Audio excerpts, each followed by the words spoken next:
So Kantara Souffrant is a PhD candidate in performance studies at Northwestern University. She's already been featured, her work in 2 anthologies. She examined the effects of the January 2012 earthquake in Haiti on feminist and queer art practices in the Haitian diaspora. But she's currently serving as manager of school and teacher programs at the Milwaukee Art Museum.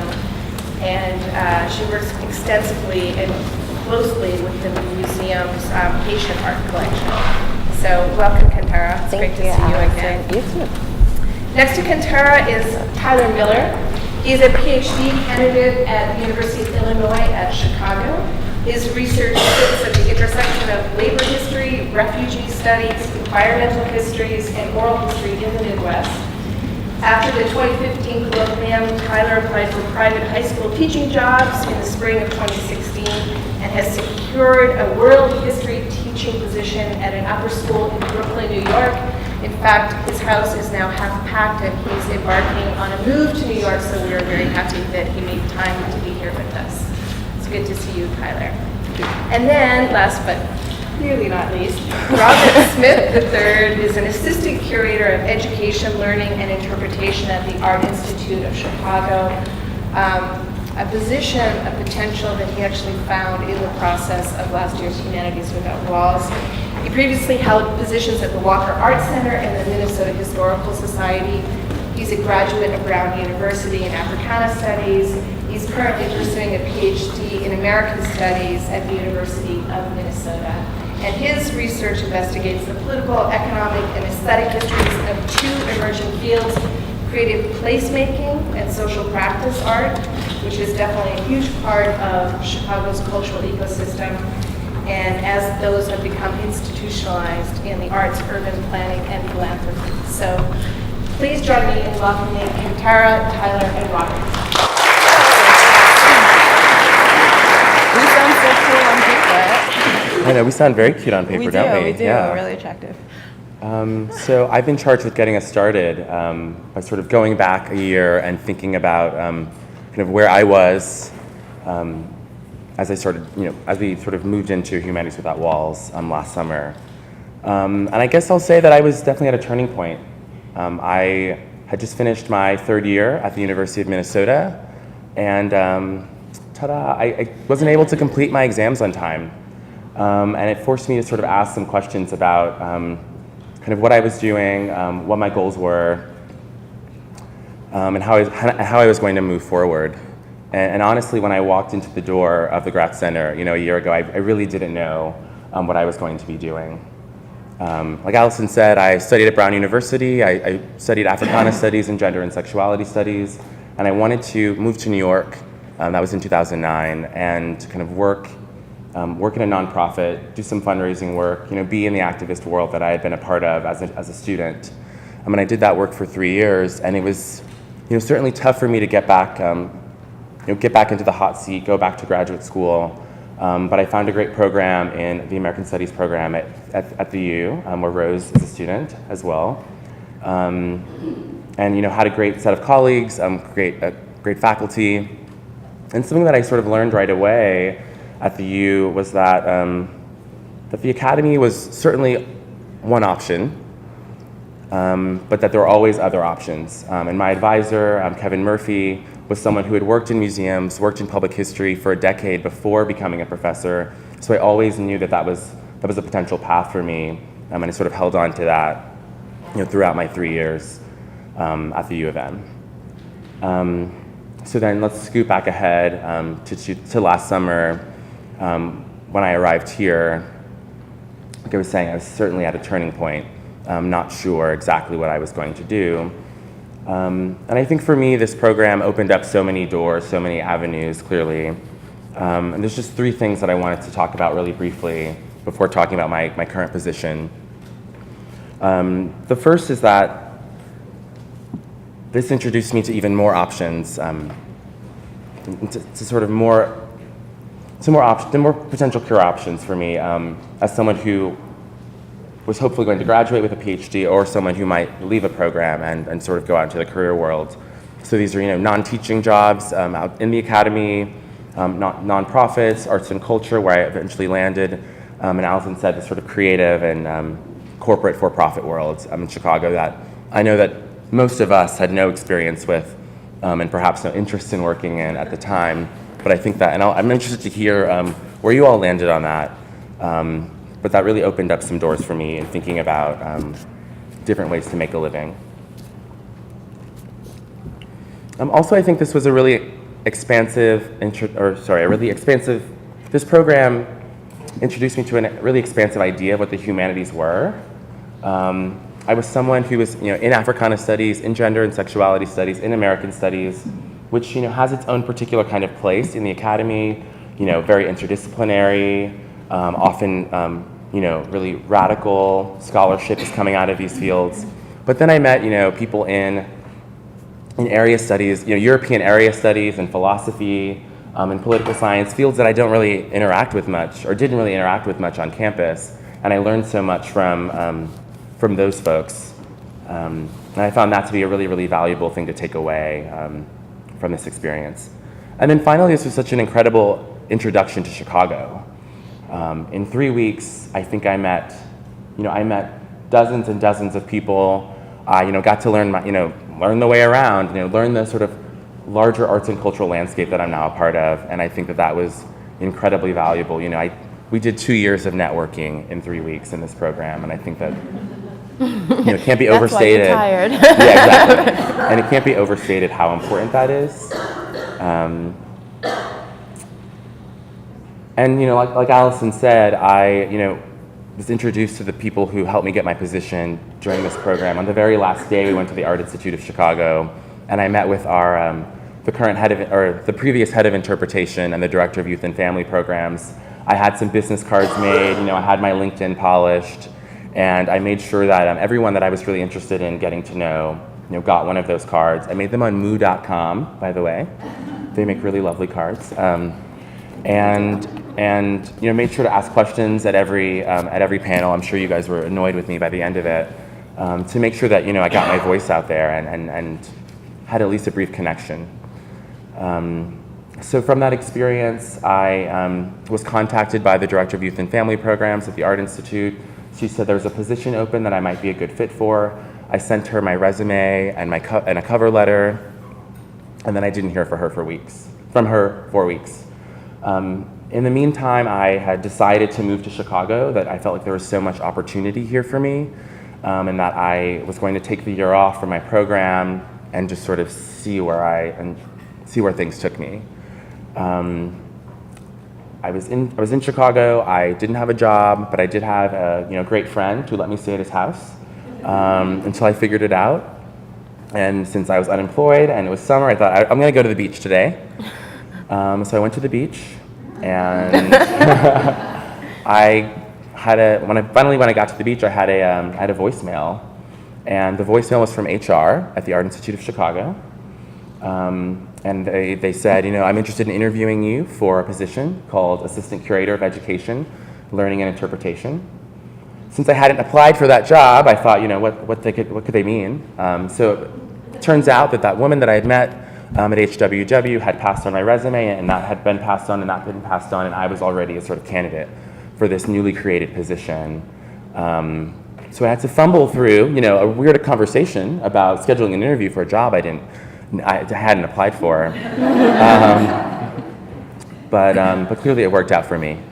And then over the next 6 weeks, many interviews with people all the way up to the director of the institution, a gallery talk in the museum. I got the position, and I started October 12th, excuse me. Yeah. And I guess I'll just say a little bit more about what my position entails, and then I'll hand it over to other folks. So I guess, like I said, I'm Assistant Curator of Education, Learning and Interpretation, and the main focus of my job is that last word, interpretation. And what I mean by interpretation is pretty much everything a museum does to help visitors make meaning from works of art.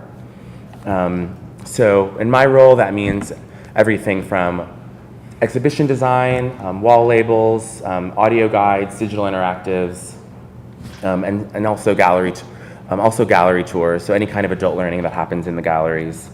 And interpretation is definitely a kind of emerging field that I think is really well suited for people with PhDs. Most curators in my institution have doctorate degrees, but very few educators in my institution have doctorate degrees.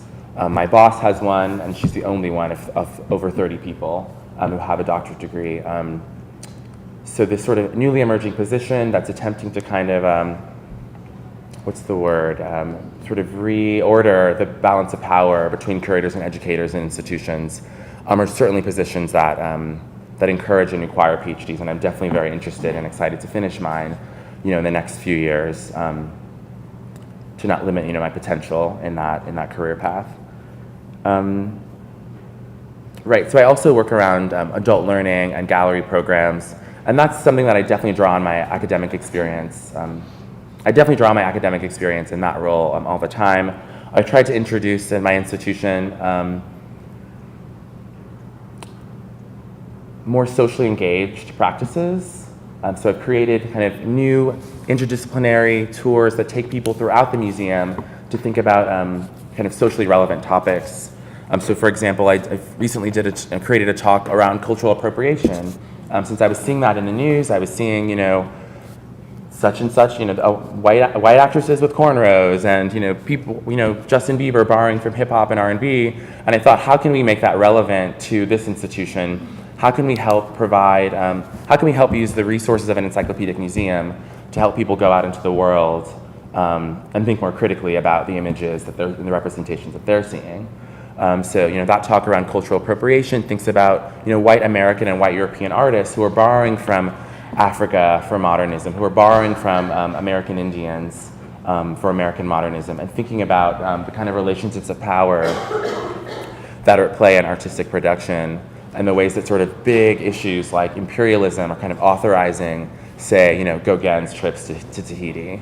So in that way, I serve as a kind of, I like to think, a kind of critical conscience, right, to take all these other fields of the humanities and sort of have them bear on the field of art history, which I'm not, not a part of, not trained in.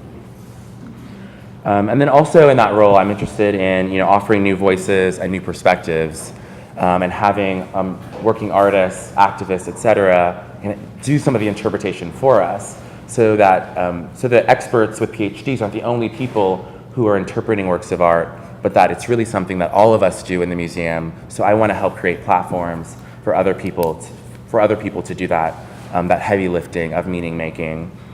And then finally, I get to work on a group of special projects that just sort of emerge that engage with the larger civic life of Chicago. One of them that's coming up is Art Aids America. That's an exhibition that will open at the Alphawood Gallery, which is a new gallery from the Alphawood Foundation. And that show will open on World AIDS Day in 2016. And basically, it's going to be the first major exhibition taking on the 80s and 90s with a focus on HIV/AIDS. It's long overdue, but it's really exciting that it'll be here in Chicago, and a group of citywide arts organizations will be doing programming around Chicago to take that on. And so those are the kinds of exciting projects that I get to work on. Another one that I also want to shout out, that's also informed by my academic work, is Open Engagement. It's a conference of socially engaged art that will be in Chicago in April of 2017. And here, I get to think about social practice. I get to think about social, sort of social engaged art, and sort of meld and think about ways that a large encyclopedic museum that's been around since 1879, that's rarely sort of dabbled in that kind of work, can finally enter that sphere and sort of meld that with my academic practice as well. So I'm trying to think if there's anything else I should cover now, but I guess I'll just leave it to Q&A, and we can say more about that then. Thanks. That was thorough. Mm-hmm. Yeah. I tried, yeah. Do you want to go? Okay. Set me up. Okay. Good morning. Good morning. Good morning. Good morning. I totally work in an education department at a museum, and I'm working with young people, so I just want to make sure that you guys are with me. And I know that you guys might be burnt out at this point. I found HWW amazing, but also exhausting. I was surprised by how tired I was when I got home around 6:30, right, at night. Okay, so I'll start with where I came from before HWW, and then where I was at the time of HWW, and then what I do now, and then everything else we can talk about during Q&A. So where I came from. My parents are both from Haiti, and that really informs everything that I do. They're immigrants. No one in my family, either nuclear or extended family, has a PhD. There's no one who's had the experience of going through a PhD program. So that really structures not only how I approach the dissertation project, right, but also how I approach the many communities that I feel like I'm a part of. I'm always thinking about creating bridges, right? And how can I do what I do in a way that is so as accessible and inclusive as possible, because I know that there are certain tables that my parents would not be allowed to, right? Or my grandmother would not be allowed to. A woman who does not know how to read, she did not go to school. So I say that to say that HWW happened the summer between my 5th and what would have been my 6th year. And previous to that, I think at the start of my 3rd year, in my check-in with my advisor, I said, you know, I'm not sure that I want to be a traditional academic. I don't know if I want to be in an institution. I feel like the place that would make the most use of my skill sets would be either a cultural institution, a museum, or some community organization, because I felt like that would be the only place that would really honor my love of research and scholarship, but also my love and my want to be as strong a community member as possible, right? Which takes many forms. I would consider that part of like being a part of community organizing conferences and panels, but also like the lay work of setting up chairs, right? When a community is having a meeting. So that's where I saw myself going. And I applied to, and I also consider myself very much a practitioner, an art maker. So that's why I thought those spaces would be really spaces for me, because for me, art making and the sharing of performance is a pedagogical tool, right? So I was thinking on those lines. So when HWW arrived, I think my essay for the program talked about how I was an accidental academic, right? I sort of just fell into it, and I never really felt comfortable identifying as an academic, and I was always sort of thinking beyond the academy. I kind of like, in retrospect, it seems like I was always thinking that the academy was anti-Kantara, right? Like somehow I didn't fit. And I know now that that's not the case. So the summer of Humanities Without Walls, I actually already had the position lined up for me. I knew where I was going. I knew that I'd be moving to Milwaukee to take this job. And this job came, the job manager of school and teacher programs at the Milwaukee Art Museum actually opened up because of work that I had been doing both as a grad student and as sort of a community member, right? It opened up because I got funding from Mellon, thank you, to host a symposium on the history of the Haitian diaspora in the Midwest. And I wanted that symposium to bring together scholars and community members, people who don't necessarily consider themselves as researchers or historians, but I believe archive a lot of the experiences that the Haitian community in the Midwest have gathered. So it brought together scholars, people who consider themselves community members and artists, and it also invited cultural institutions within the Midwest that have housed Haitian art in some capacity, which included the Milwaukee Art Museum, which has one of the largest Haitian art collections in the world, and I started studying that collection when I was 19, right? So it's sort of like full circle, the works of art that I was looking at in books and writing about are works of art that I get to work with every day. That said, even though I had a job, and I was kind of mum's the word on having a job, because I also realized that a lot of the anxiety of being a grad student is not knowing what you're gonna do when you're not a grad student, and I didn't want to trigger my colleagues, my HWW cohort. But even though I had a job, I felt like this space that you all are in right now was so useful for realizing that the academy was actually not anti-Kantara, right? that there were so many skill sets that I had and that were honed in academia that made it possible for me to have the work and do the work that I was interested in doing. And by that I mean, in the HWW workshop, what I learned was sort of a few things, and I'll just go through them briefly. One was the importance of the humanities, and I feel like I see that truly in my current capacity, right? I work at a cultural institution. It is exactly the thing that I wanted, that I said that I wanted several years ago, and yet I found myself being really frustrated and unhappy in the first few months, right? And the reason for that being that even though I work in a cultural institution, well, we're in Chicago, you don't have to answer. But even though I work in a cultural institution, it was clear to me that there's not always space for critical dialogue and discourse, right? Which is what I was used to every day when I moved through the world.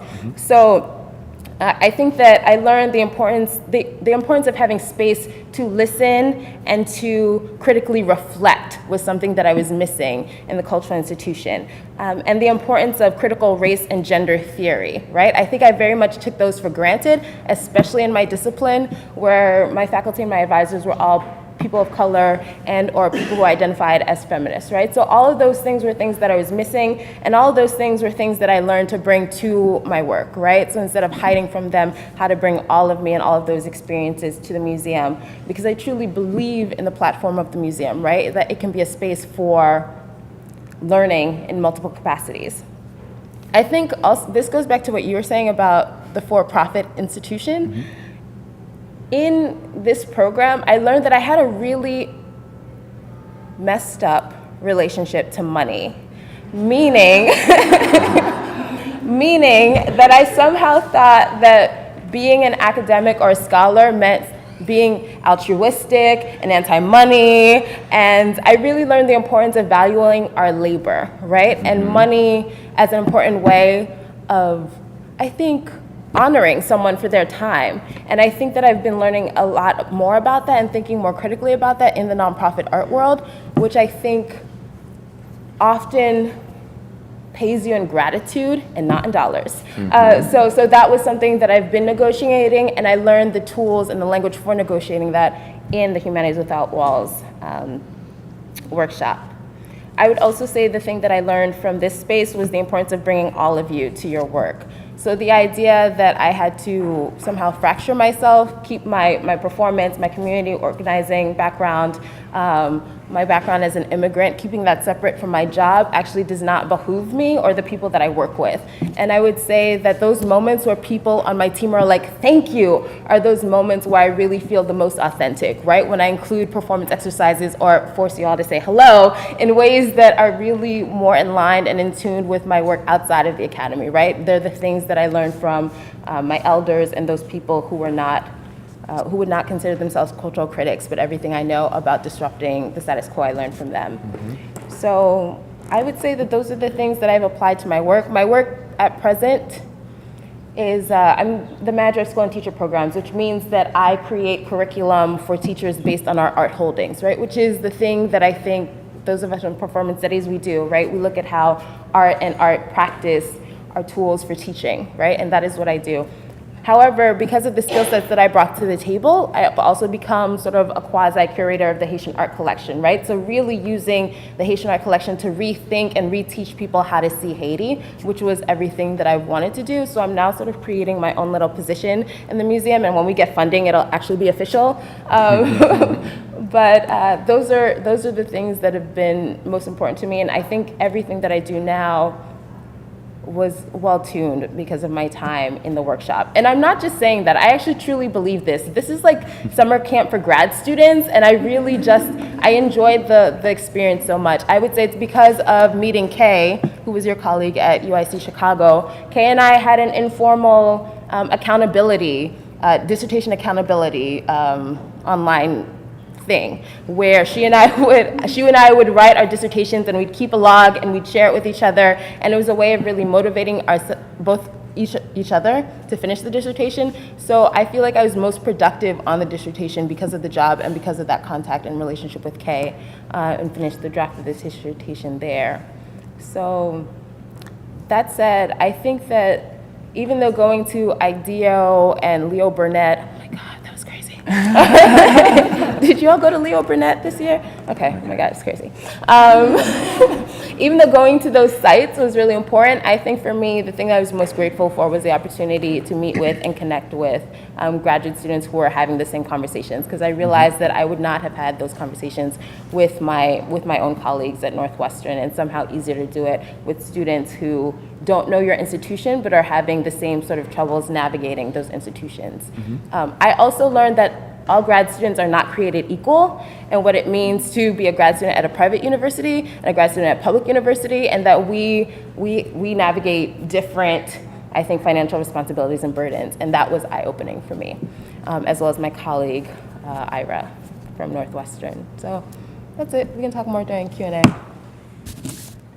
Good morning. I'll be honest here. I have a little bit of performance anxiety, and so speaking to a group of lovely people in a beautiful room is, giving me a little bit of stress. But I'll try to keep it brief and to the point.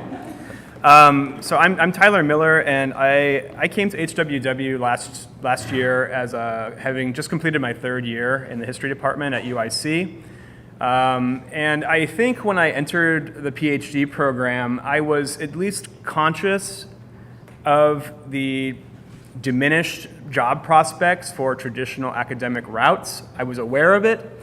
And I don't mean this to be pejorative to what academic departments are intending to do, but I think there is something to be said for the way academia is a means by which students of perhaps limited means see themselves sort of moving up into more elite circles, or moving up as sort of a social mobility factor. And I think I would identify closely with that idea. I had professors in undergrad who sort of identified me and sort of said that, you're bright, you seem to really enjoy this, and maybe you should consider a PhD. And I'm not entirely sure that sitting here today, I could, in good conscience, give the same advice to a particular undergrad of my own. That being said, I did it. I started a PhD program at UIC, and I was, fortunate enough to receive a funding package. And my first meeting with my advisor, who is a labor historian, I immediately felt like a disconnect between, like a gulf between us. And that gulf, I think, stemmed from like a fundamental misunderstanding.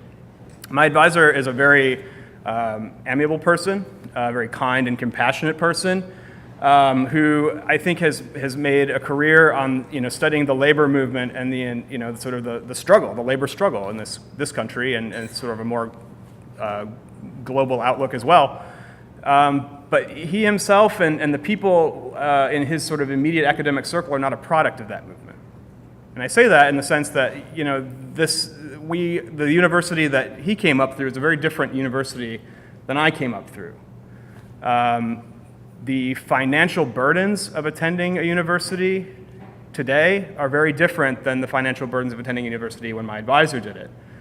And I think if he were here, he would echo those same concerns.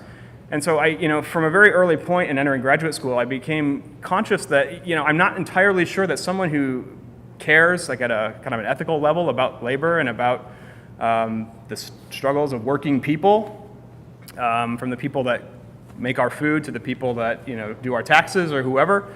I'm not entirely sure that academia is the best place to kind of outlet those concerns, to kind of like address the struggles. And I began to kind of realize I'm not entirely sure that being a labor professor or a labor historian was really where I wanted to be. And so, from a very early point, I began to talk with my advisor about other opportunities. What could this PhD do for me that wasn't sort of this traditional academic path? And I knew that for myself, there were aspects of the PhD program that were very appealing. I really liked teaching. I really like being in a classroom. And I don't know what programs the rest of you are in, but that's that one kind of euphoric moment that I feel is being in a classroom, sort of working through conceptual dilemmas, working through complicated problems, and helping individual students to sort of identify and position themselves in these like elaborate webs of meaning. That, to me, really charges me up and makes me feel good. The sort of publish or perish component of the PhD certainly the committee service component of the PhD, those are the things that I'm really not in love with. And I sort of realized that early on, and it's kind of interesting how we can maybe create a narrative in our own minds that, I can do that, it'll be fine, I can work through it and make my peace with it. But I, increasingly over the course of those sort of first couple of years, began to realize that's really not where I felt confident, and it's really not where I felt like I belonged. And so I began to think about, what are the paths that I could, sort of put this degree toward that would be meaningful and sort of create like a work-life balance that I really am striving for.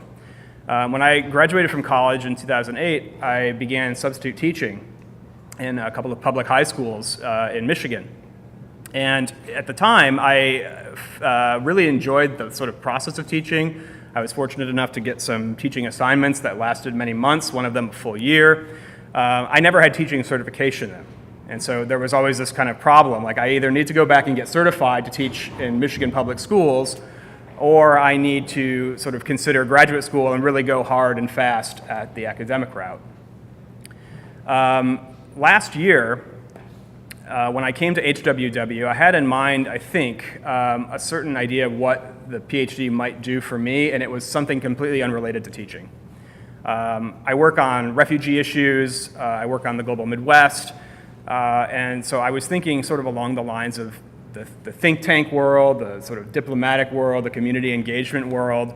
But I found that, as I sort of branched out and began to do the informational interviews and talk to people in those fields, what they were doing I felt was important. I cherished it. I felt inspired by it, but I again, didn't see myself as part of it. I didn't see, my particular skill set as contributing anything particularly meaningful to that. And so I kept having this kind of internal dialogue and talking to my partner and talking to other people who were doing it about like, what can I do? Like, how can I be an academic without having to go into like academia proper? And it was at that point that a job came open at the lab school at the University of Chicago. And the job description sort of very closely fit sort of my research and sort of areas of expertise based on my exams. And so I applied. And I said, what the hell, let's go for it, let's see what happens. Never heard anything back, like not a word. Like, and talking now to a couple of faculty at the school, this is not uncommon that you hear nothing back. But, taking that sort of initial step of applying to a high school teaching job really kind of gave me the motivation. It's like, okay, where else could I look? For a long time I was like, well, I got to be in Chicago because I'm really committed to finishing this degree. And I really love it here. I mean, I think I share some of the enthusiasm about being in a city like this. It's really like one of those tremendously wonderful cities. But I began to sort of look elsewhere, and this whole private school world was very new to me. I mean, I had taught in public schools, I was a product of public schools, and I just never really gave it much thought. I think I made the sort of flawed assumption that it required a level of certification.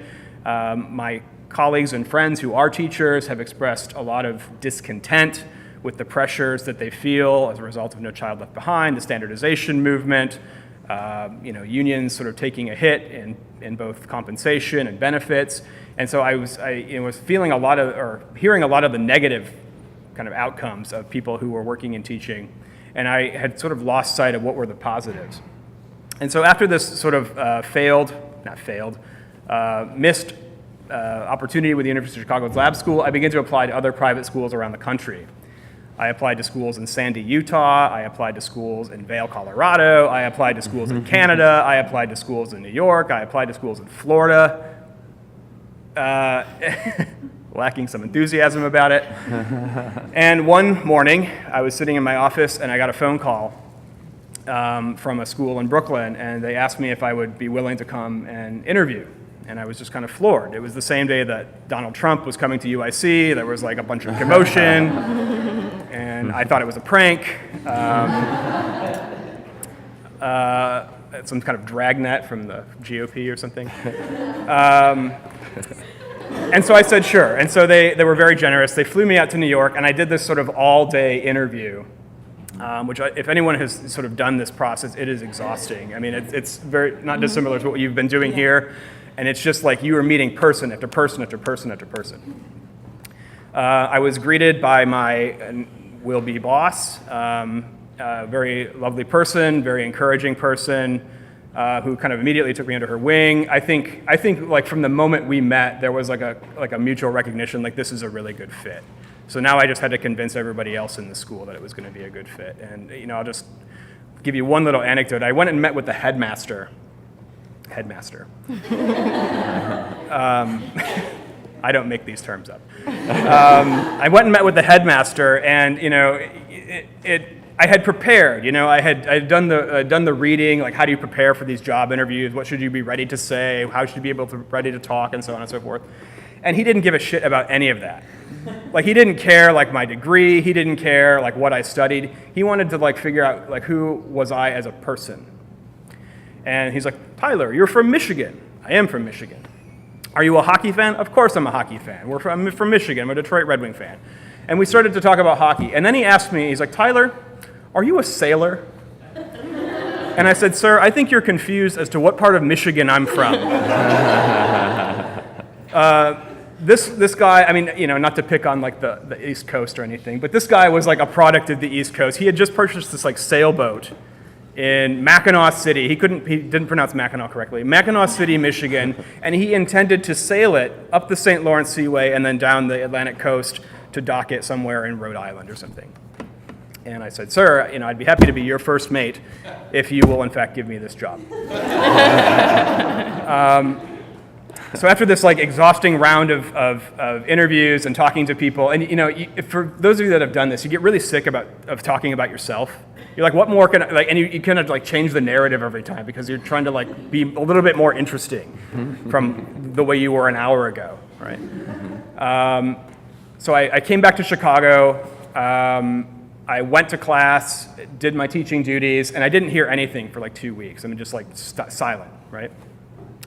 And then one night, I got a phone call, and they said, congratulations, you've got the job. We want you to start in August. And I said, great. Now, this was all, like, it felt like a godsend, right? Like, it felt like, finally, I have something that really connects me to what I love about academia and allows me to sort of let go of what I'm a little less in love with. But I had this anxiety about how am I going to tell my committee? How am I going to tell my department? Because, I don't want to speak for your departments, but mine, it's full of very generous and compassionate people who have a very conventional idea about what academia is and should be, and what kinds of jobs academics should pursue. And so I sat on it. I mean, I sat on with this kind of like secret that I'd got this job for about a week before I told anybody in my department, anybody beyond some immediate friends. When I broke the news, I was pleasantly surprised that, save for one individual, everybody was really encouraging. And I was just talking to Professor Burton about this a few moments ago. For me, in history, and I suspect in other sort of humanities fields, like this kind of route, this teaching route, may be kind of like paving the new frontier, right? Like we don't need to go into like how bad the job market is for like the traditional academic PhD. But I would say if it's something that is of interest to you, like go for it, because I have been nothing but pleasantly surprised. It feels like, again, like all the sort of elements of academia that I love, minus the things that I don't, part of which is like sitting on panels in front of people like you.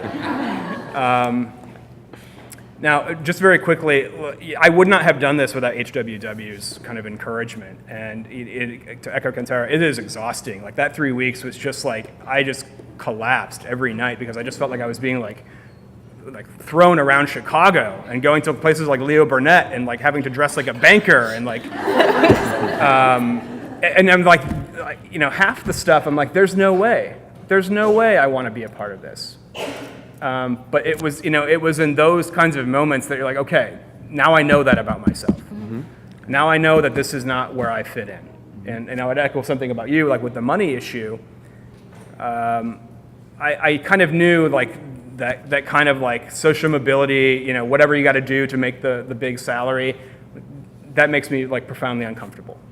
And so I knew that like I needed to do something that like where I can go to work every day and say, it may be a bad day, it may not be a great work day, but like I know what I'm doing like resonates with people and it resonates with me, and we're both sort of mutually making meaning from it. So HWW kind of gave me the confidence and the language to pursue that, and I would hope that it's doing the same for you. And I'll just leave it there. I just wanted to jump in because you've all been very eloquent about the experience and sort of where your paths have taken you. And Tyler, you were talking about your department, and I'd love to hear from Robert and Kantara as well, sort of what you hope to bring back to your institutions out of this process. Before we turn, because I know there must be a lot of questions for you, so maybe just quickly kind of thinking what you would bring back or what you hope to bring back. Because I think you spoke so eloquently about sort of where the academia can be and where you are now. So. Can I ask, bring back to which institutions? Like our grad institutions or the places will be? The programs that you come out of, yeah. I mean, I can start. So I did kind of a formal, we have these brown bags, these kind of Wednesday afternoon lunch things where if you have a piece of research you want to present to a friendly audience, you can do that. I wrote up this little paper called Promiscuous Humanists, kind of using the metaphor of promiscuity. If academia is like monogamy, then humanities without walls is like promiscuity. You should have a lot of partners, And I kind of went in there and I'm like, well, it's either going to do one of two things. Either they're going to like it, my department and my colleagues, my graduate colleagues and my faculty, or it's just going to burn every bridge. They're going to make sure I never get any piece of funding again, and they're going to like kick me out of the department. And so, happily it was the former. But I think what it has done, and I can't take total credit for this because there are certainly colleagues that have been thinking along these lines for a long time, it's just started a conversation. We, at my institution at least, are aware of the job market. We are aware of the limitations of academia, and we're aware that we have to start building connections with other sort of useful places in the world, because if we don't, then we're just kind of setting ourselves up for perpetual disappointment. And I think hopefully that conversation is continuing to sort of resonate, and now it's sort of been formalized when we take in new graduate students as of this incoming cohort. We have a formal presentation on Graduate Visiting Day about sort of alternative academic careers for PhDs. And thinking about what can you do in year one? What can you do in year two? What can you do in year three? So that you're always sort of moving on a two-track system. One, keeping the sort of academic market in mind, and two, looking at these millions of other opportunities. And I would like to see that sort of increasingly formalized, and that conversation goes on perpetually. And I can just say something really quickly. So after HWW, I moved to Chicago, so I moved away from my institution. But I've been back to Minneapolis a few times, and I always credit it for the position that I have, because certainly they were very, very connected. And I think the culture, at least in the American Studies department at Minnesota, is one that has a really open mind about alternative academic careers. Our previous chair is my advisor, who, like I was saying, has definitely advocated and offered opportunities for training in alternative fields. And then, of course, now that there's the national, sort of the next cohort will be this national cohort, I've been, a proselytizer to people. I was a Mellon Mays undergraduate fellow. Shout out to the Mellon Foundation again for their generosity in really reshaping what the academic world is like. I know graduate students and professors of color from around the country, thanks to the Mellon, and now I know, this sort of group of academics interested in academic careers because of the Mellon. What was I getting at? So basically, I've just been trying to actively sort of proselytize the power of these kinds of conversations, and share that as often as I can with whoever I can.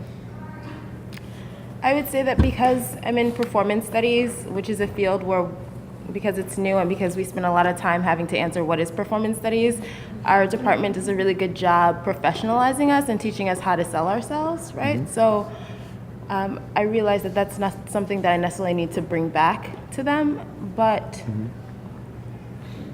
I would say, and this is hard to answer because I'm not there anymore, but what I bring back is a stronger allegiance to the humanities. Being here made me realize that I didn't really ever take the time to think about what do I how do I benefit from being in the humanities? Why am I here? Why am I always here? And I feel like a stronger advocate for the humanities and for my department specifically after having experienced this program. And I also feel like I'm a stronger advocate for why it's important to do all the things that you feel compelled to do, because it was doing all those things that I felt compelled to do and not focusing solely on finishing the dissertation that opened all of these doors for me. So I would say that I feel more committed to being an ally, a mentor for people coming into the department who feel a sense of fracturedness. And that actually you're not fractured. There's just so much more of you that this space can't contain, but you are not crazy. Right? And I just want to add one more thing, sort of on the theme of money that I didn't get to bring up. One of my critiques of this program last year was the way in which people sort of smoothly charted their transitions to these amazing jobs without ever talking about how they paid rent or that they had wealthy partners or whatever, So I felt like, hey, I just did that too. I just smoothly packed up my stuff and moved to Chicago without revealing that. I think one of the push factors and something that I think I bring back to my institution is, sort of awareness of, sort of critical awareness of how money structures our movement and structures our choices. So I'm very candid with people that a $14,000 TA salary is not a living wage, and I just couldn't deal with it anymore. So I moved to Chicago and negotiated a higher salary than I was offered, even though that was super scary, at the Art Institute. So I think that's something else that I bring back is it's certainly not fearlessness. It was totally scary the entire time, but at least a kind of an example that you are in control of your labor power, and you can demand more for it and make choices that that reveal what you need and demand what you need. So My partner is also an academic, and she Mine too. is in the process of negotiating, and we just had this very serious conversation. I mean, this is not part of graduate training, the salary negotiation. I think we're told, when you complete and you go on the academic job market and you get the job offer, then and only then are you supposed to sort of acquire these job skills, these negotiation skills, salary, and that kind of thing. And your fellowships and your TA-ships, these are very set in stone, sort of capped amounts of money. And this, the transition toward the non-academic working world, for those of us that came out of it into academia, or for those of us that kind of went straight through, it's an adjustment. And I think, I've been feeling the adjustment a little bit, and it's stressful. But I think, again, coming back to HWW, to have the confidence, to kind of learn the language and the skills of that negotiation process was immensely valuable. Which we learned at Leo Burnett. the art of the pitch. The art of the pitch. I'd love to open it up for questions. I'm sure there are many comments. Michael, you got I'll defer, I won't be. okay. Me? Oh, Two, yeah. sorry. One thing I'd say is it's very, it's the sound bounces around here, so as you ask your questions, try to ask to the room and really project your voice. Thank you. Okay. And I'll try to repeat things. All right. It was really great to hear all of your stories. I'm in the philosophy department at Michigan State, but I do feminist philosophy, so my work is deeply invested in radical politics, and I've really recognized that academia is not a space, especially philosophy, a space where I will be able to act on those in my workplace, and that's probably the main reason why I'm here. Because those are things that I've decided I can't live without having those be part of the work that I do, right? I'm still really scared that it's going to be hard to find a place even outside of academia where those desires and those commitments don't count against me, and all three of you sound like you have had some similar experiences and have found ways to make your work for you. So maybe you could explain how that process went and how you were able to keep to your commitments. So the question, and this is actually where we start the whole workshop, is sort of how do you bring your values, how do you find work that aligns with your values? In Sophia's case, that kind of commitment to radical politics and thinking, and how does that translate? So. I was just talking about this yesterday with a colleague of mine who said, Kantara, you were like really good at making connections with people, right? She's someone who's born and raised in Milwaukee, and she felt like I had moved here less than a year ago and I had people, right? Like spaces. And I would say that part of that is having spent a lot of time feeling like I need to be either a practitioner or a scholar, right? I need to be either like this or that in a space. But in moving to Milwaukee, and this is probably because at this point I'm a seasoned grad student and I'm good at figuring out what I need, but it was really sort of making an inventory of what are the things that I need to sustain me, right? If that means dance, if that means community organizations that are committed to bettering the lives of people of color and women and or children, like how do I find those pockets in the spaces that I'm in?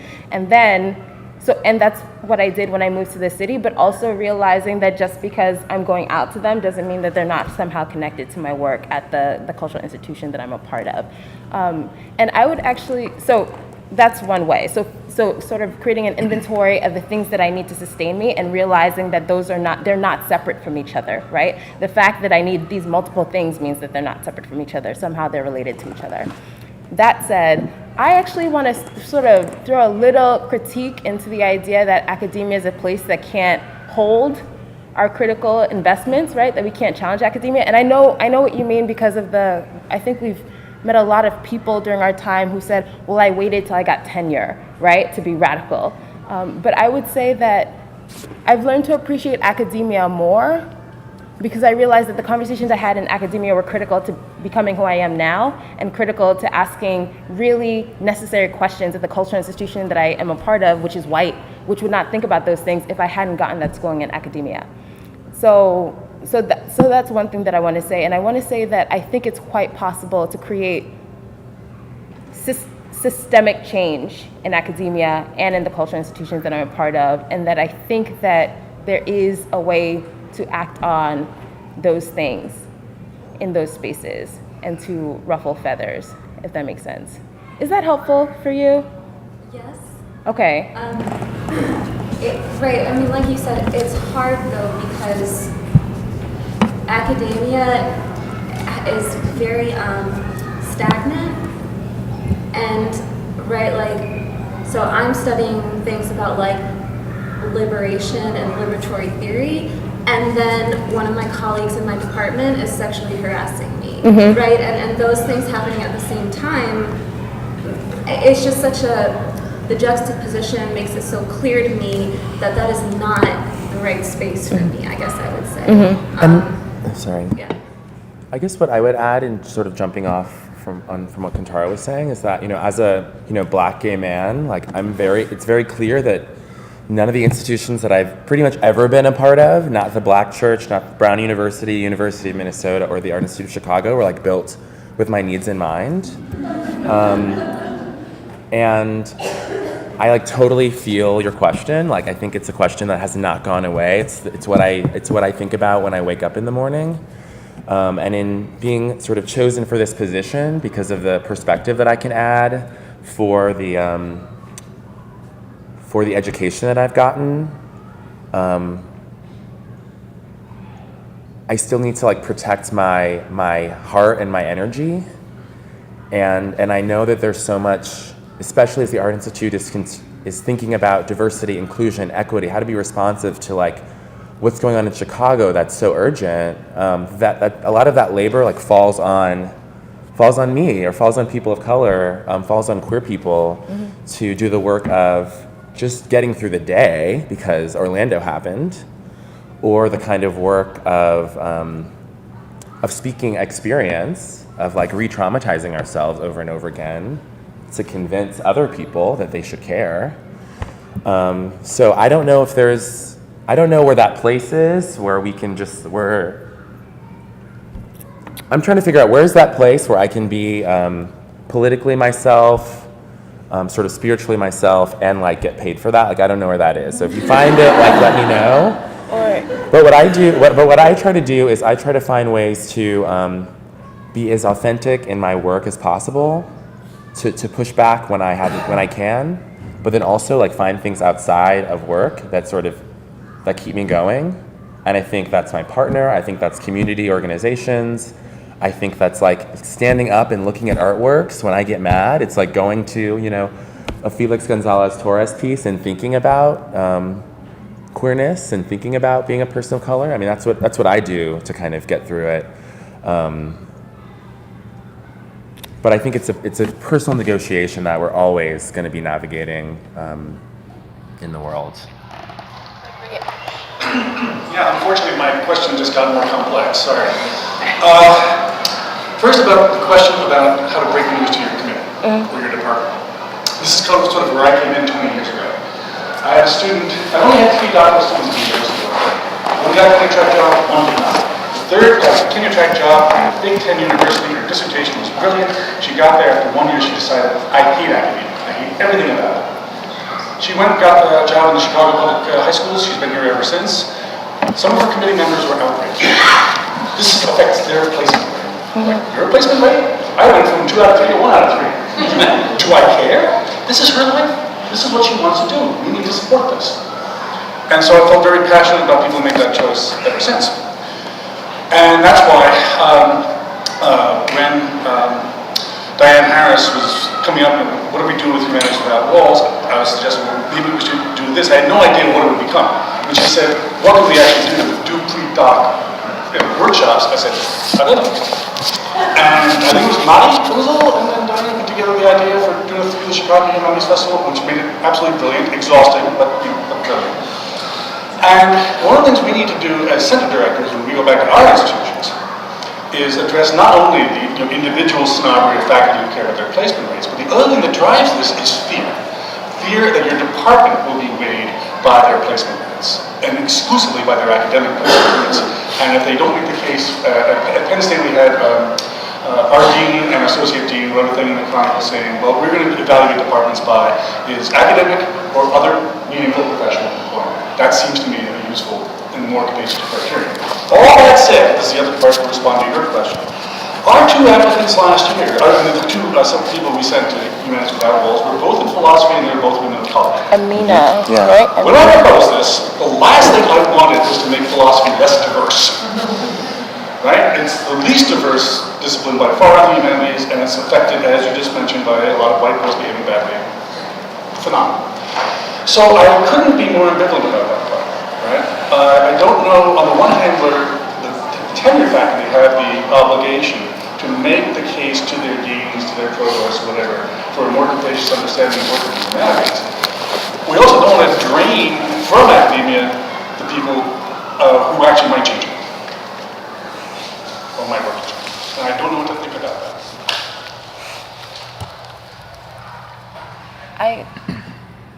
This brings me back to your question, which is probably going to stay with me for the rest of the day and for a while, actually, because I think your question really is about juxtaposition and how to find balance and navigate multiple spaces. And the ironic thing is that after HWW and after working at a cultural institution, I actually have learned to love and appreciate academia more because I feel... I'm sorry, I'm having a conversation with you and I forgot that I'm in a room. I was saying this actually brings me back to the first question a lot more, which is a really powerful question, and for me, I hear it. Sorry if this is misinterpreting you. I hear it as a question about juxtaposition, right? How do you balance the contradictions of your work and the institution in which you're doing your work, right? And I would say that for me, the irony of life after the Humanities Without Walls workshop is that I've actually learned to love and appreciate academia more because I feel like there's something about academia that's able to hold on to the contradictions, right? That's able to sort of suss them out and make sense of them in a way that allows me to move forward a little bit more. And I think that because I came into academia with mentors who were saying, don't let it suck your soul, right? I never put all of my faith in academia, which made it so that I was doing work outside of the walls of my institution, which is not helpful for you right now, right? Because of the examples that you were saying. And I feel like maybe it goes back to what you were talking about, Robert. Like maybe we don't find it all in a job or in academia. Maybe it is about finding the multiple spaces that support us the way that we need to be supported. And for me, that means making sure that when I'm at the table of the museum, I'm remembering the table that is Alice's Garden, right? Which is committed to public health and women and sort of spirit, right? And how these two can be in conversation with each other, because that's what I do in my research, right? Place things in conversation with each other that seem disparate when you just mention them, right? And put them out in the ether, but actually are not, right? And actually, if they were in conversation with each other, they could learn more from each other. So I'm gonna think about your question a little bit more, but thank you for it. Yeah, Lizzie, you had a question about Thank you so much, all of you, for really nice insights. So I have first just a clarification question. Kantara and Robert, you both decided you are finishing your degrees? Yes, I'm finishing it.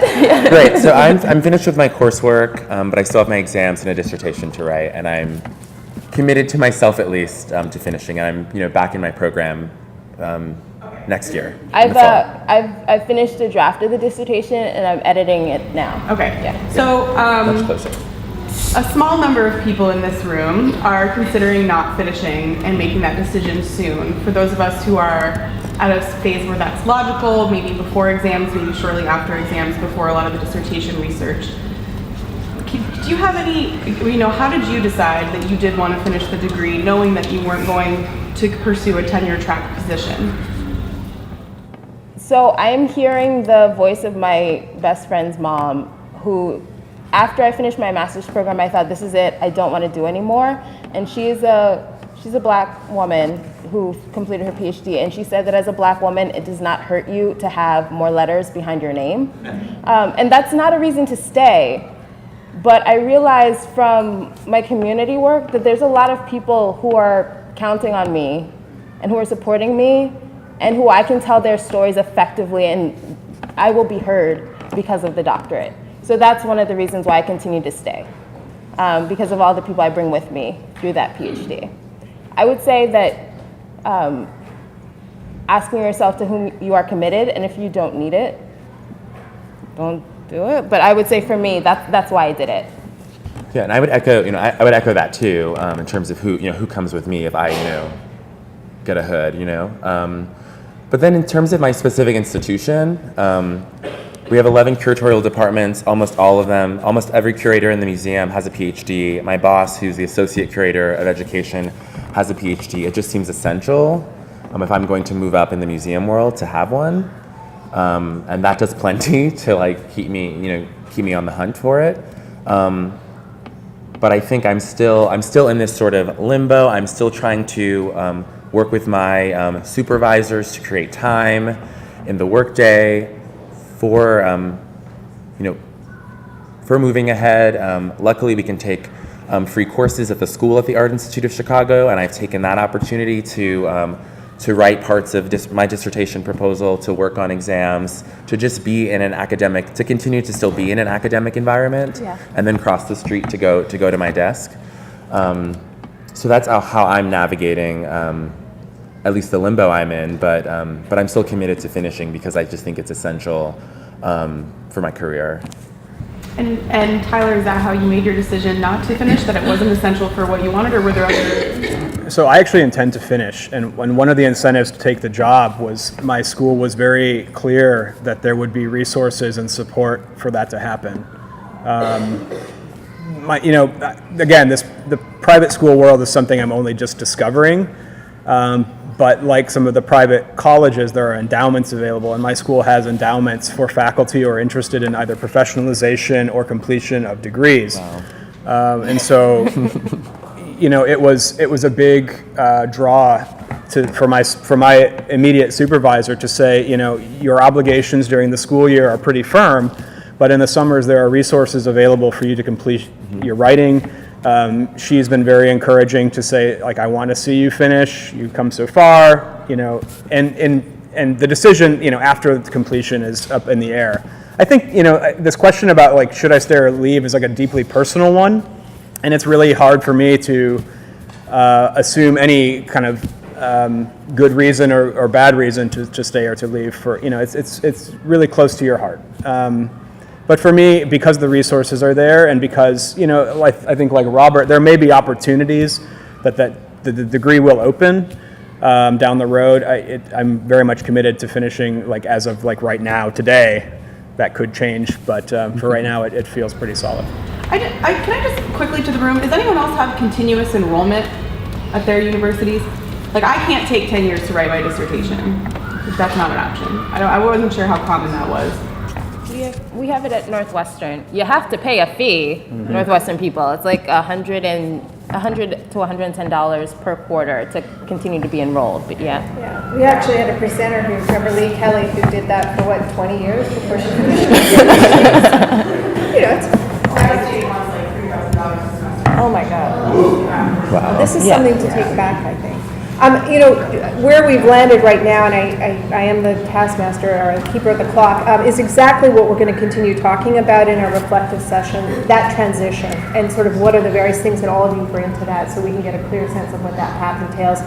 So we'll have plenty more time, at least among the students, to talk with Robert, Tyler, and Kantara. I want to thank you all for talking with us so eloquently.